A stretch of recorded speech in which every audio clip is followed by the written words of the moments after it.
হালকা হাতে কালার করতে হয়, সকল সময় হালকা হাতে কালার করতে হয়।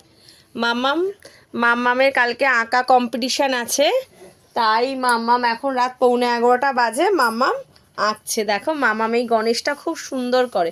সব একই কালার করছো গণেশের? আরে না, এগুলো একই কালার করতে হবে।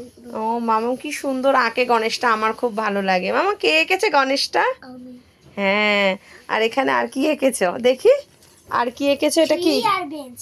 ট্রি আর বেঞ্চ। বেঞ্চ। ও গাছের তলায় বসবে তাই? কি গাছের তলায় সবাই বসবে তাই? ও বাহ, কে বসবে, আমি আর তুমি?